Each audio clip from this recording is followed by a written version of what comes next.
So we've got to the point where Kitty will be inside of the shark well, or well shark tunnel. And he likes it. So we get, there he is right there, Paul. Let's get the flap here. Caw-caw, caw-caw, Kitty, caw-caw, over here. It's kind of a call I'll do sometimes to Kitty. Caw-caw, Kitty, caw-caw. It's like a friendly, there we go. Okay, he gets real excited. And then we just kind of move him around like this. And he's just swinging around like on this upside down whale shark tunnel. You can see the flaps. It's very strategically made for cats and fun. And there's little flaps right here. Caw-caw, Kitty, caw-caw. And then down here you can see, let me try the light. There we go, that's a little bit better. Whoa, okay, Kitty, okay. You can see underneath the whale shark tunnel. There's a little flap here. Put a little catnip in here if you wanted to. Yeah, that's probably what that's for, catnip. Here. Or if he's traveling, it's kind of like a fanny pack, but it's a whale flipper pack. It's a little. Caw-caw. You want to go to SeaWorld, Kitty? Wee. Yeah, there's a. Oh, you got me. There's a SeaWorld here in Texas. We might could get there. La la la la, Kitty. La la la la. You're so funny, Kitty. Whale shark kitty tunnel. What you're looking at a distance is known as The Smile. They started pretty much rehearsing as a new band during COVID, and then 2020 lifted off and recorded singles and then eventually an album. They also recorded live and did an album of that as well. They are basically another version of Radiohead. Now that's Tom York, and then Johnny Greenwood, the composer of There Will Be Blood soundtrack, right there on this guitar. They have composed so much stuff, and this is a new band, very similar to Radiohead. I thought it was a Radiohead knockoff.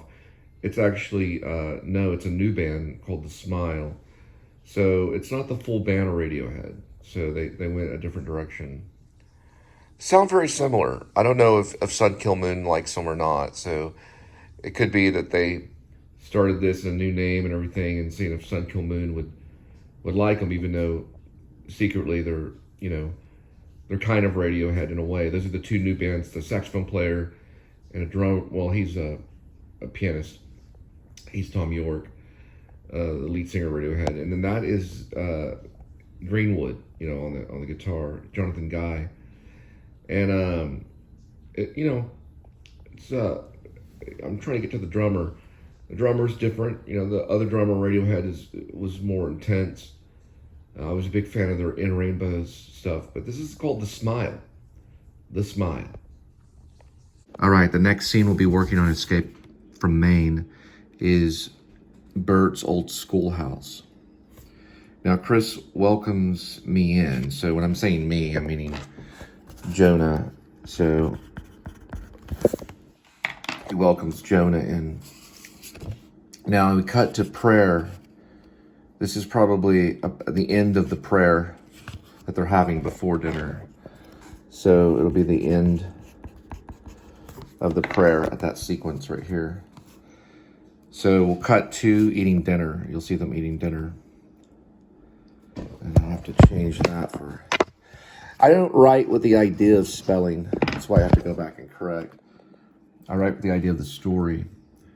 So eating dinner. Then Mom says, well, gotta go.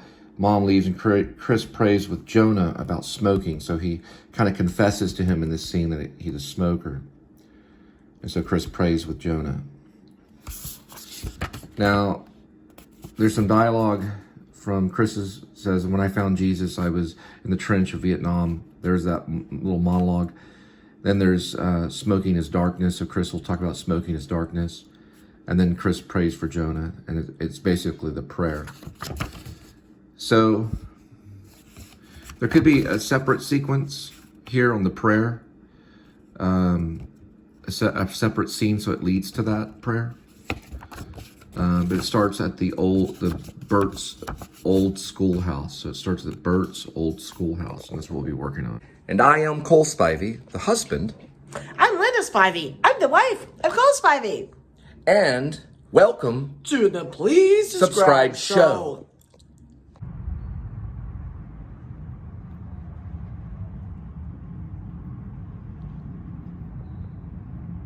Alright, so it's 70 degrees Fahrenheit today, 171,702 in the mileage, so 171,702 mileage.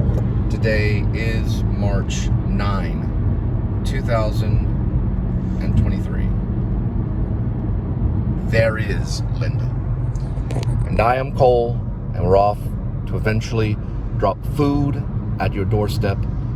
And welcome to the Please Subscribe Show. Please subscribe.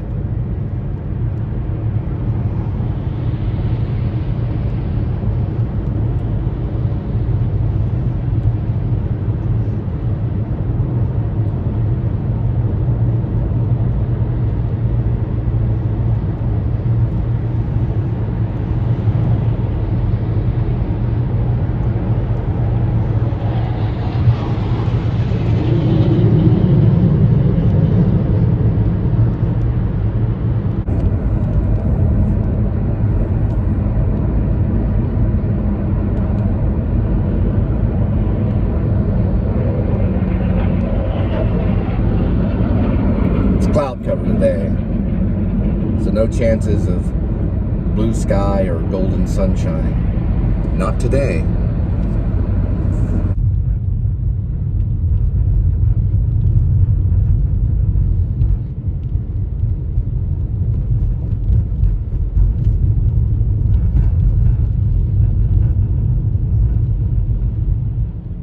This is the actual soundtrack to a great Robert De Niro, Jeremy Irons movie known as The Mission. It's probably copyrighted, so I gotta cut it off here pretty soon.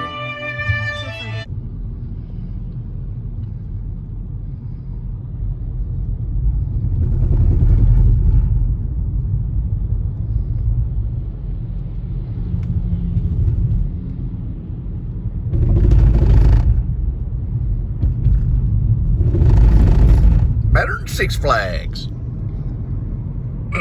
Right there, sweetie. As long as you say so.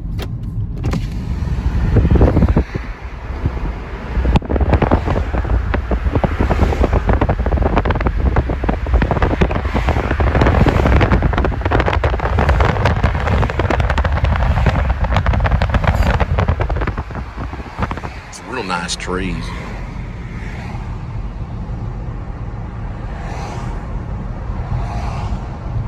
It's a real nice property right over that way. Westover.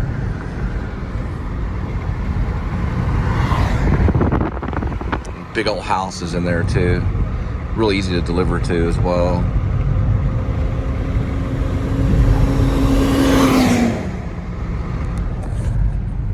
This is known as Westworth Village. It's right alongside of a naval air station. This is a country club right here.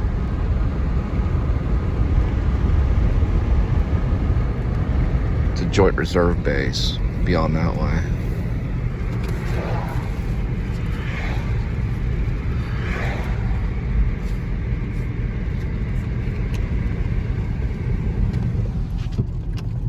Drinking apple juice today. It's really good for a recovering alcoholic like Linda.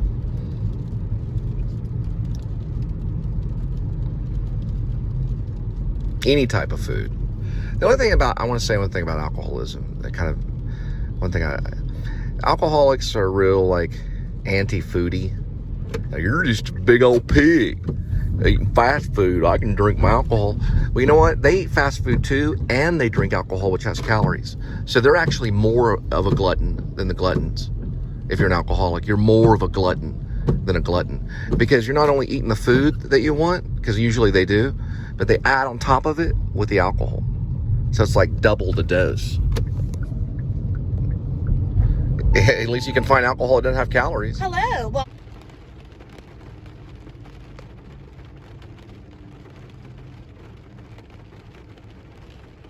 All right, folks. We're dealing with a 60% chance of rain, and they are correct. The weathermen predicted it, nailed it. So we are going to deliver in the rain. I did bring my umbrella. It's a good idea to do that. So if you're in the delivery, get out there in the rain. You're going to get all the calls, the good stuff, and you'll make more. Now, you want to bring an umbrella. I'll show you my umbrella. All right, I got this one right here.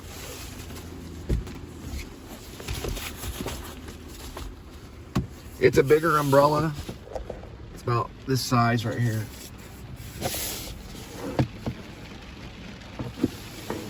So that's what I use. And I don't know, I've been trying to talk Linda into doing some of the post-apocalyptic film stuff. We could certainly do it in the rain. I might can get her in the slow-mo delivering in the rain. And I'd have to be under the umbrella and she'd have to be getting wet. But she might agree with it. We'll have to see. I asked her the other day and she wasn't so happy about it. But I wanted to do like a reverse tracking shot of Linda dropping off some food in the rain. But it may be something that we try to do later if we get like a little bag for the post-apocalyptic film Lynn Driver. I don't know for sure if she's working tomorrow, so we might be able to get one of the shots in. At least a 5-minute segment might burst up, and we'll send it up to the channel in little segments. Peter Jackson had to do the same thing with a little movie that he did, but he developed, what he did was he would do he had a 35mm camera, so he'd film some of it. Then he would develop it, and it would come back to him, he'd put it in the refrigerator, or he'd take the 35mm film and he just put it in the refrigerator so it'd last longer. And then once he got it developed, it was like this real cheap horror film that made him famous. I can't remember the name of the film though. It's like, I always call it Bad Brains, but it's something else.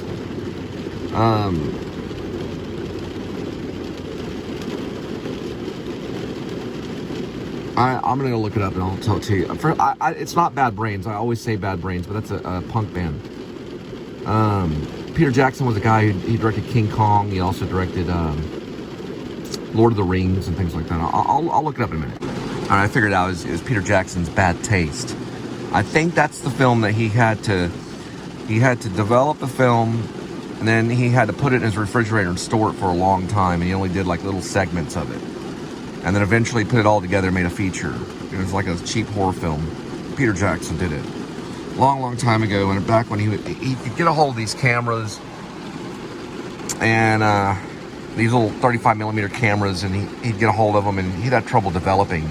I think he took the original negatives and put them in the refrigerator for weeks on end, sometimes months. Then when he had the money for development, he'd develop them, and then when they'd get back, that was part of the picture. That's how they did it back then. Anybody could have done it. I mean, Peter Jackson wasn't exactly a millionaire starting off. And then he would take that film, and that was his collection of his film. Very good thing, because it was solidified. He made a decision on that film, stayed together. I'm doing that by making it noir, like black and white. So when you see the black and white come up, that's part of the feature of Lynn Driver.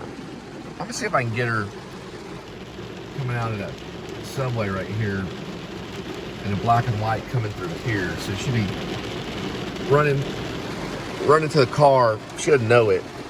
And I'll be going black and white here into this shot about right here. Let's see if she'll do that.